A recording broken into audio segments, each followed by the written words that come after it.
കേരള സർവകലാശാല കലോത്സവത്തിൽ കോഴാരോപണം നേരിട്ട വിധികർത്താവിന്റെ ആത്മഹത്യ SFIയുടെ ക്രൂരതയെന്ന് പ്രതിപക്ഷ നേതാവ് VD സതീശൻ. ഫലം അട്ടിമറിക്കാൻ SFI ഇടപെടൽ നടത്തിയെന്ന് K. സുധാകരൻ ആരോപിച്ചു.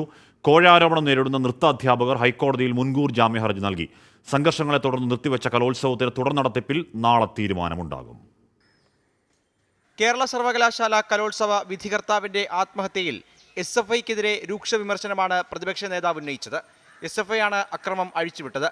ഷാജിയുടെ ആത്മഹത്യ SFIയുടെ ക്രൂരതയാണെന്നും SFIക്കെതിരെ കൊലക്കുറ്റം ചുമത്തണമെന്നും പ്രതിപക്ഷ നേതാവ് ആവശ്യപ്പെട്ടു. ഇവർക്കെതിരായിട്ട് കൊലക്കുറ്റത്തിനാണ് യഥാർത്ഥത്തിൽ കേസെടുക്കേണ്ടത്.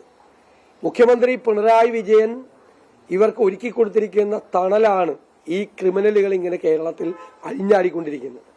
ഇനി കേരളത്തിലെ രക്ഷകർത്താക്കൾ ഇറങ്ങി ഇവരിൽ നിന്ന് നമ്മുടെ കുട്ടികളെ രക്ഷിക്കാൻ വേണ്ടി ഇറങ്ങേണ്ട സ്ഥിതിയിലേക്ക് കാര്യങ്ങൾ വന്നിരിക്കുകയാണ്. ഷാജിയുടെ മരണത്തിന് ഉത്തരവാദികൾ SFI ആണെന്നും അപമാനം സഹിക്കാതെയാണ് വിധികർത്താവ് ആത്മഹത്യ ചെയ്തതെന്നും K. സുധാകരൻ.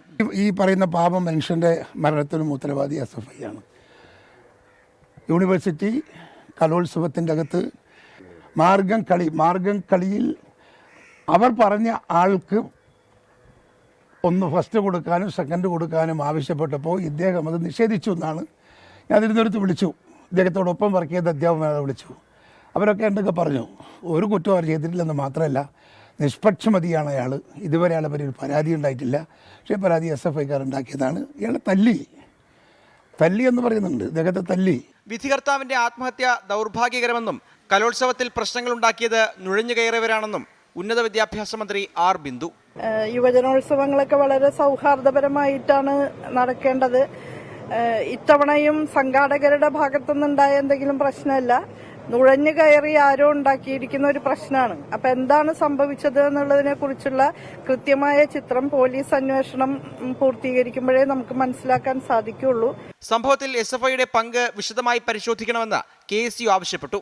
വിധികർത്താക്കളായ ജോമറ്റും സൂരജും ഹൈക്കോടതിയിൽ മുൻകൂർ ജാമ്യാപേക്ഷ നൽകി. പരാതിക്ക് പിന്നിൽ രാഷ്ട്രീയ സമ്മർദ്ദമാണെന്നും കേസ് പോലീസ് കെട്ടിച്ചമച്ചതാണെന്നും പരാതിയിൽ പറയുന്നു.